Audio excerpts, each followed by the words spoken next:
Hello and welcome to Pravus Gaming and Europa Universalis IV Mare Nostrum. The brand new expansion has been added into the game and we are going to be digging into that in this particular series.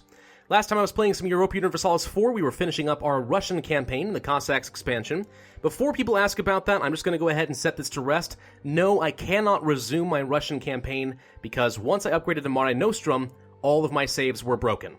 They did warn you that could happen, and sure enough it did, so that has been put to rest, but that's okay, because it is high time we start something new, we get a new, fresh nation to play with, and explore a lot of the features in Mare Nostrum, because there are a lot of things that have changed. Let's go ahead and pick out our nation. Now, I am going to be playing as Venice in this particular playthrough. Why Venice? A couple of different reasons. One, whenever I pick a new nation for a new civ during a new expansion, I like to be a little bit thematic about it.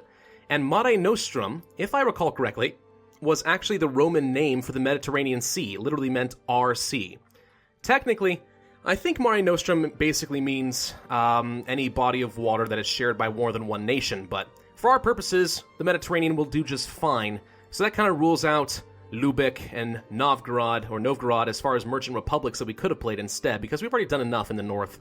So let's turn our eyes to the Mediterranean. And yes, I do want to play as a merchant republic in particular, because merchant republics have received a lot of changes in Mare Nostrum, and I am looking forward to exploring as many of them as possible. Of course, we could have played as Genoa instead, and that would have been a fine pick, but I actually think that Genoa would probably have been an easier play for me. It does have a couple of moderate neighbors, but not quite as bad as Venice. Venice has to worry about Austria, Hungary, and the Ottomans pretty much right from the get-go. Genoa just has Milan and Savoy. One good ally will, set them straight for a while. Also, they have some really wonky missions. No, Venice may have a stronger start, but they also have a lot more to lose, so we're going to be playing as Venice instead. I think that will be fine. Now, I could go on and prattle about what kind of features we have to look forward to, but I think the best thing we can do is just jump straight into the game and take a look at those features individually. So yeah, let's go ahead and play a normal mode game, because Iron Man mode does have a tendency to break with new patches, so I don't want to take that risk.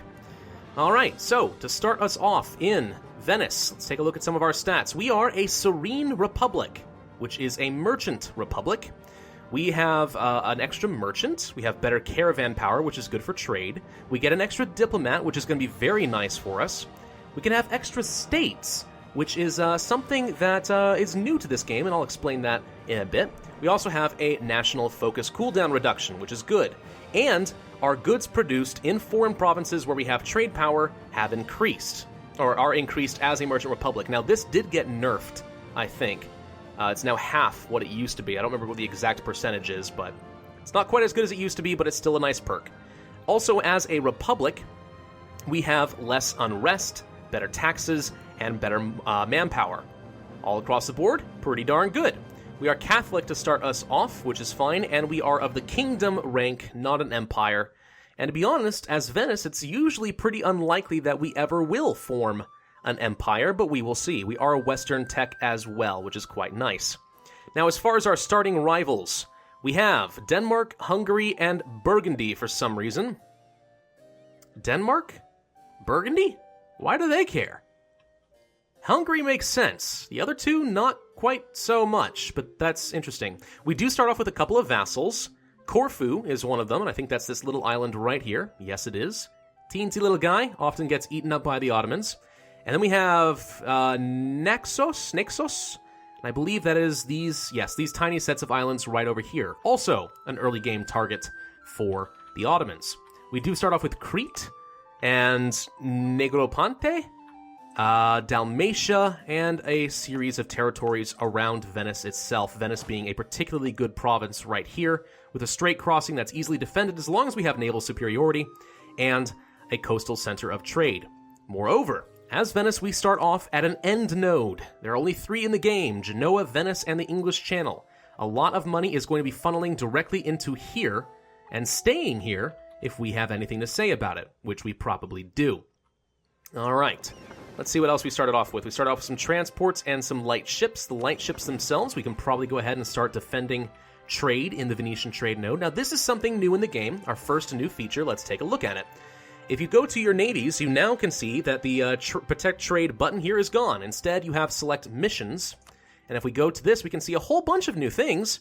Protecting Trade, Privateer, Hunt Pirates, Explore if we had the right ideas, Hunt Enemy Fleets, and Blockade Enemy Ports. The AI for navies have been improved dramatically. If I click this button, for example, and selected the Venetian Sea, or this area here, and I was at war with, let's say, I don't know, Naples, the fleet would automatically start breaking itself up into the right pieces to start blockading all of Naples. It's a pretty awesome feature. I like some of the changes that have been done, but we can go ahead and just protect trade to start us off in the Venetian trade node here, so that will be fine. This will add an extra 19.78 trade power. Good enough for me. Very good. All right, let's take a look at some other things. Up here at the top, you can see some things have changed. So we still have our money and manpower, but then we have a new metric here called sailors. Why there's a comma after the thousands here in manpower, but not after sailors, I don't know, but there it is. Sailors work effectively the same as manpower, but specifically for your ships. Gone are the days when I can go and just build a ship for the cost of only money.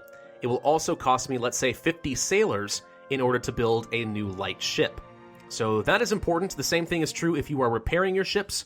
You have to pay off some of your sailors as well. That will reduce your sailor pool. So something new to consider there. I'm not sure how much is going to end up affecting us. The more coastal provinces we have, the better this is going to get. So I don't know. It may be fine. I don't know. I'm not really sure how this is going to impact us, if at all, but we'll see. Stability is followed by corruption, which is a brand new thing in the game. Now, corruption, it says here, increases over time due to unbalanced research, high government rank, and high levels of mercantilism. It can be decreased by being ahead of time in administrative or diplomatic technology, and if all else fails, you can spend ducats to reduce corruption over time. Corruption affects all power costs, minimum autonomy, as well as spy defense and spy network construction speed. Those are a couple of new things we'll have to talk about, but still, the point is, right now, because we do not have very much religious unity, we actually have an increasing corruption of 0.07 per year. But we are currently rooting out corruption for the same amount. Now that is a new slider in your economy tab. Here, rooting out corruption. I can spend as much money as I want to, or none at all really, in order to try and root out the corruption and get rid of it, some of my yearly income. So if I can get better religious unity, I'll be able to take this down to 0 and I won't be spending any money, and that will improve my economy overall. So now I have a very direct incentive to get better religious unity, and we probably will do exactly that as soon as we can. It's going to be an interesting factor. If you, for example, were to have, let's say, level 7 admin tech and 4 diplo tech or something like that, very unbalanced technology levels, then your corruption starts to go up. Whenever you're overextended, your corruption starts to go up. And apparently high levels of mercantilism, I'm not sure exactly how that works. I know that there's a new button here called Promote Mercantilism. I can spend 100 diplomatic power to increase my mercantilism by 1, which is pretty nice. But presumably, the higher this is, the more corruption I can start to get. So mercantilism is actually not universally a good thing anymore. It's generally still pretty strong, but it can come back to bite you. The question then becomes, is extra mercantilism going to make you more money? Or is it going to cost you more money because you have to spend your time rooting out the corruption? We don't know yet. That's a whole new balance we have to figure out in the game, and that's what's exciting. There's our prestige. We are playing as a republic this time, so we have republican tradition instead of legitimacy. And nothing else here has really changed. All right, let's go ahead and start playing the game itself. So, as far as our religions are concerned, we can't really do much, unfortunately, in either of these Greek Orthodox provinces down here, in Crete and Negropante. So, we'll have to pay attention to that. As far as some missions, we could... I'm actually not going to touch that quite yet. Let's actually worry more about our rivals instead. So, like I said, we have Denmark, Hungary, and Burgundy who have rivaled us first. But I know for a fact that our existential threat will be Austria first and foremost. And they are rivaled to the Ottomans and to Burgundy, and the Papal State doesn't like them either. The Papal State might actually be a pretty reasonable ally for us, at least in the early game. It is something to consider. Unfortunately, we're already pretty high on our diplomatic relations. We're actually guaranteeing the knights right now. I should probably go ahead and cancel that right now. I could actually invite them to a trade league. Ooh, that'd be interesting. Well, that's something new that is in this game, and this is one of the main reasons that I wanted to play as a merchant republic. So, New factor in the game are trade leagues. Now, the way that trade leagues work is a bunch of one-province miners are allowed to sign up for a trade league that is led by a merchant republic. So there's going to be a Venetian trade league, a Genoan trade league, a Hanseatic trade league, or Lubeck, and Novgorod as well is going to have a trade league. Only merchant republics can lead these, but one-province miners are allowed to join. They will give me additional trade power, and their ships will also be more effective. It also functions as a defensive pact. So, for example, if I were to get, let's say, Urbino, and Siena, and Lucca, and Mantua, for example, all of those 4 guys to join under my trade league, with me as the leader, I would get quite a few benefits. They would get some benefits as members as well, and if any of them are attacked, then the others are compelled to join in a defensive pact, but they do not join your offensive wars. So getting some one-province miners would actually be a pretty nice early game defense for me, as well as getting some extra trade power and solidifying my economy. So something we want to consider. I probably will want to do that. So the knights, these little guys down here, we're guaranteeing them, which takes up a relationship slot, which I don't really want to do. So perhaps I want to repeal that, but do I first want to invite them to join a trade league? If I were to do that, again, I am compelled to defend them, which is not quite as fun. The knights, they might be okay. They might survive for a while. The Ottomans generally are concerned with a lot of their cores before they're worried about the knights, so maybe getting them to join would be good. Kind of hard to say. They're a part of the Constantinople trade node. If we were to get more trade power here, that's not a bad thing. That would allow some extra trade power to flow through Ragusa and into the Venetian trade node. But maybe that's a bit more of a hassle than I want to deal with right now. Maybe I want to worry more about getting more trade league members in the Venetian trade node itself. So Urbino, Mantua. Those would be a couple of very good examples. Ragusa is not in my trade node. I would like to conquer Ragusa. Are they protected? They're guaranteed by the Ottomans right now. How very, very unfortunate for me. They would, however, join my trade league if I wanted them to, so... You know, you got some options there. We should probably actually go ahead and just invite people to join the trade league first and foremost, before Genoa can do that. So yeah, let's go ahead and get Mantua into the trade league. Now, it says right here, all league members join in defensive wars. Each member agrees to transfer trade power to the leader. That's me. I must have at least minus 50 prestige in order to continue leading the trade league. If I ever fall below that, it all falls apart. Being in a trade league will give them less diplomatic relations, but better global ship trade power, and they will get better local goods produced. In the meantime, I get some of their trade power directly. So again, doing that in the Venetian trade node, where I am currently collecting, is going to be very good for me. So yeah, let's go ahead and invite Mantua into the alliance there. Do we want to guarantee Urbino? They would not even join if they could, and that is because they are a vassal under the papal state. Okay. Well, that's just kind of how that cookie crumbles then, isn't it? We could try to get some extra relations from Albania and Ragusa, which isn't necessarily a bad idea. I'm actually not even sure. So now that they're a part of a trade league, can I kick them out if I wanted to? Let's let a couple days tick by and just sort of see what happens. Mantua has entered our trade league, and with their help, we will become even richer. I can kick them from the trade league. Okay, so it's not permanent. I'm not sure what the downsides are of doing this, so why don't we go ahead and invite Ragusa and Albania if we can. I must wait a day before I can send an offer. So let's get Albania in here as well. Now, the result is, of course, that if the Ottomans decide to attack Albania or Ragusa for some reason, I am now compelled to defend them. So this is risky, but the more people I have in the trade league, the more small nations will be defending each other. So the larger it is, the more of a defensive set of alliances that I have. So that's pretty good for us. We could possibly invite the knights, just for the heck of it. And we will. Let's go ahead and get them in there. Why not? But I do want to revoke their guarantee, because I do not want it to continue to take up one of my relationship slots. So, let's see. Revoke guarantee. I can't do that until December 16th, so we'll wait. All right, anybody else that I consider immediately valuable to me? Not Athens, because I want to conquer Athens if I can, so let's not do that. Theodoro? No, I don't. That's too far. I don't want to defend them. These are all within kind of my defensive range, too far out, and it's just going to be more trouble than it's worth. I could try to invite some other people, such as Lucca.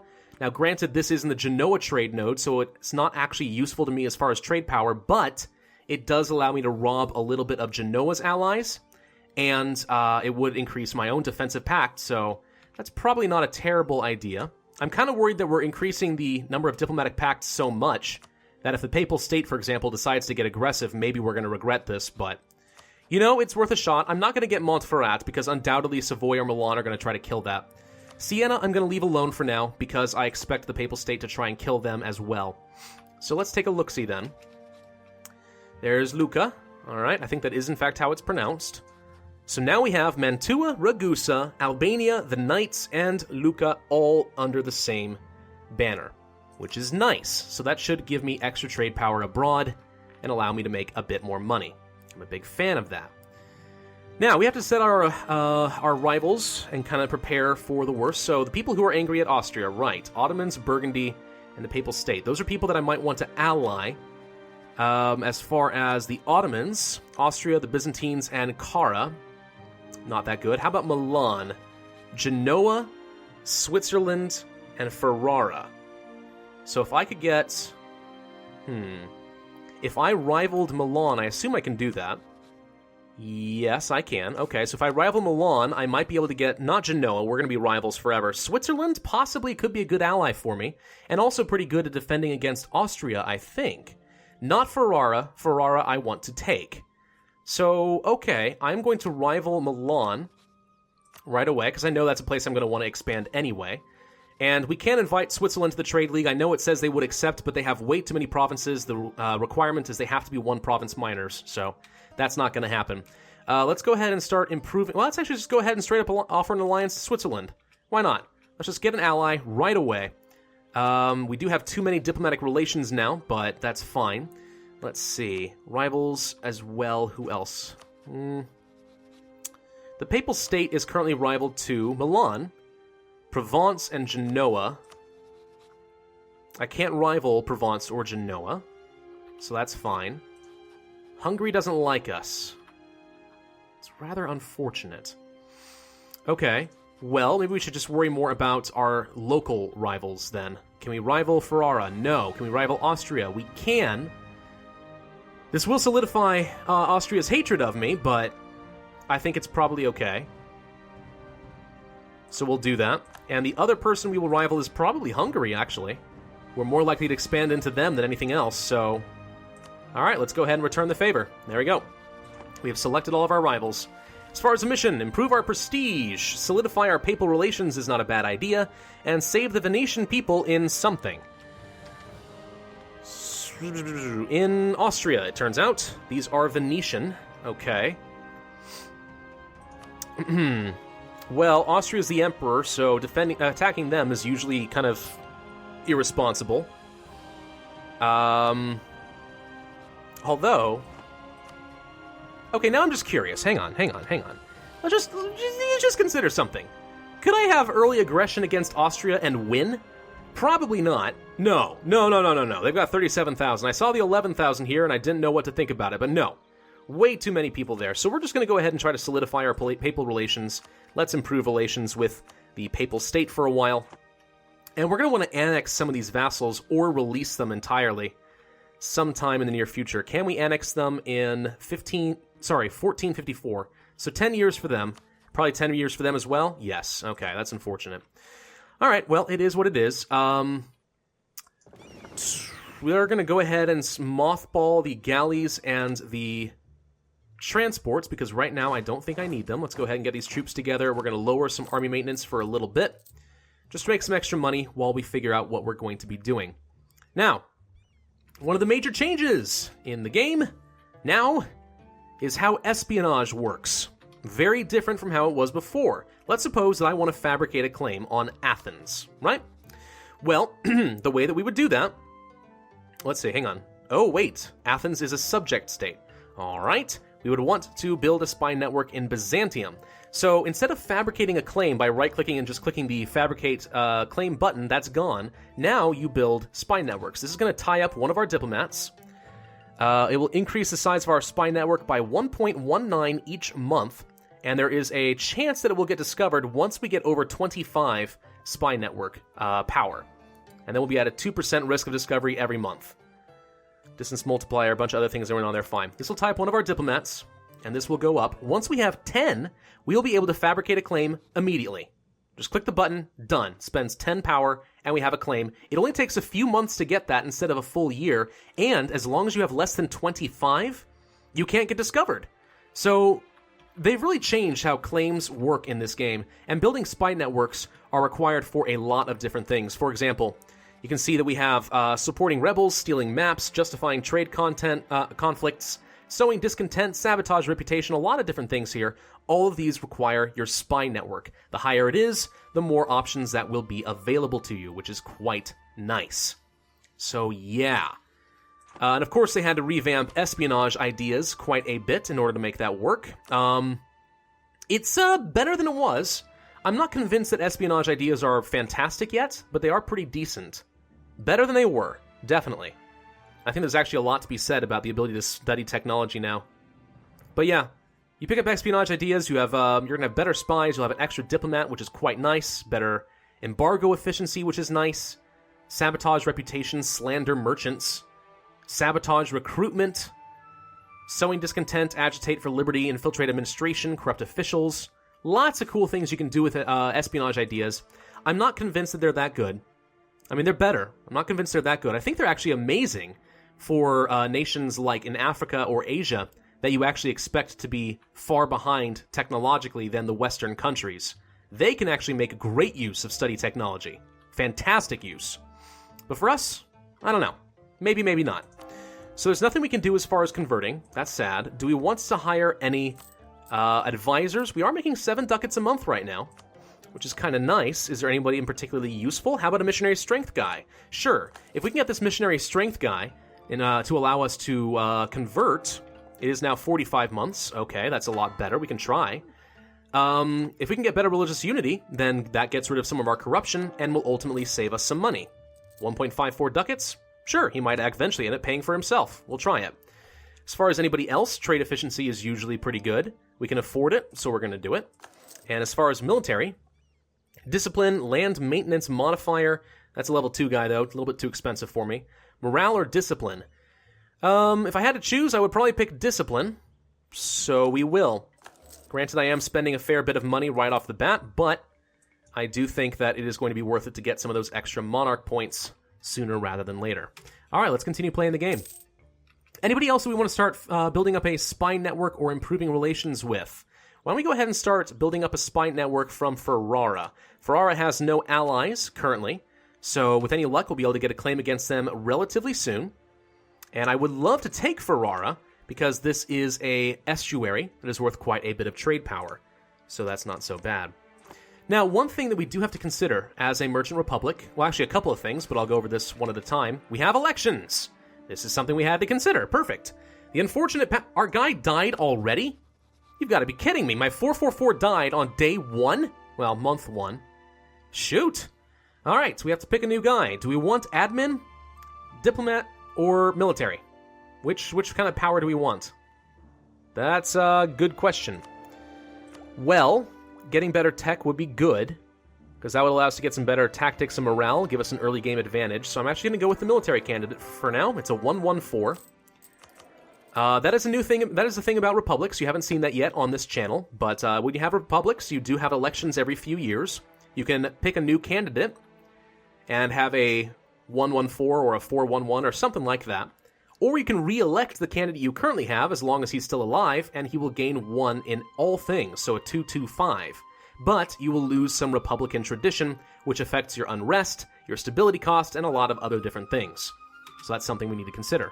Also, each individual candidate belongs to a different faction because, as a merchant republic, we do not have estates. Instead, we have factions. The aristocrats, the traders, and the guilds. Each of them do different things depending on who is in control. We can boost power for certain different groups usually just by spending some monarch points. So the aristocrats are currently the leading faction, which means we have less trade power abroad, but we have better morale of armies, and we have more sailors. If we wanted the traders to be in control, we would have less taxes, but better trade power and naval maintenance, and the guilds would be less build cost, less manpower, and more goods produced. The guilds would be pretty good if we ever wanted to start building a lot of different things. It would reduce a lot of costs, but we'll see. Alright, so let's go ahead and just be building these up for now. We are improving our relations for the sake of our mission. And it's never a bad thing to have the Pope like you, because we are Catholic, which means we do have to worry about the Holy See and getting extra papal influence to spend on multiple different things. Are we going to be sticking with Catholic this game? I'm not really sure, but maybe. Somebody joined the trade league led by Novgorod. That was to be expected. They are going to be doing things like that. Genoa does not have any particular trade league right now, which I find interesting. They did, however, manage to ally themselves to France. And in the meantime, we just got freaking Switzerland. Not nearly as good. France is friendly with us. It would probably behoove us to try and become friends with them, even if that meant going over the relationship limit a little bit more. Yeah, this alliance, we do need to revoke our guarantee, I think. So let's go ahead and do exactly that once I get a diplomat back. Let's pull away from the Papal State for a minute so I can stop spending some extra diplomatic power. Let's revoke that guarantee from the Knights. That was definitely not necessary anymore. And that will bring us back down to 3 out of 3 relations, so we're not wasting any power. And we will continue to improve with the Papal State. There we go. Alright, now, some other things that changed. One big other major change that I want to talk about is states and territories now exist in the game. If you've played Crusader Kings 2, the concept might be somewhat familiar with you, but let's look at the geographical map mode. States and territories. So if I'm looking at Venice, for example, this is the capital state of Venetia. These 4 provinces here make up the capital state of Venetia. The state of Lombardy, for example, would include, I believe, yes, a lot of Milan. These, yes, all of these, 1, 2, 3, 4, 5 territories, provinces, make up a state. And same thing over here. This is Carniola. 1, 2, 3, no, these 3. You have states over here. Probably would have states over here, but I'm not sure if I'm aware of all those. Anyway, there's a lot of changes. I can't go into all of them right now, but basically one thing you need to know is that there are such things as state limits in the game now. I don't know if I can find that somewhere. I imagine I can. Yes, all right. So we currently have a maximum number of states that we can handle as Venice, and that is 15. We have a base value of 5. Our kingdom government rank allows for 5 more, and because we are a merchant republic, we can have 5 more on top of that. Right now we have 5 states. Each of these states cost us money in order to maintain them, whereas if they were territories, for example, we would not have that problem. If I were to look over here, for example, if I made it a territory, the realm, let's see. A territory can be made into a state of a nation, which is an integral part of the realm. Costs some maintenance. I'm not sure. I don't think we're going to make it a territory, but my point is we could without making an entire state. It's complicated. We'll get into more about it later. Just know that there is a limit to how many states we can do. Also, they changed the game so that merchant republics, once they have more than 20 provinces under their control, start to get some sort of penalties to their republican tradition. I'm not exactly sure what that's going to look like yet, but I imagine it's going to be substantial, and that kind of limits our abilities to expand. We might rely a bit more on vassals to do some stuff, but we'll see how that works out. I'm going to have to end this video here, though. There's a lot to explore. We've barely touched on anything, and I want to get more into this espionage, but we'll have to wait till next time. Thank you for watching. This has been Pravus with EU4 Mare Nostrum. If you enjoyed this video, then hit that like button, leave a comment, and subscribe, and I will see you guys next time.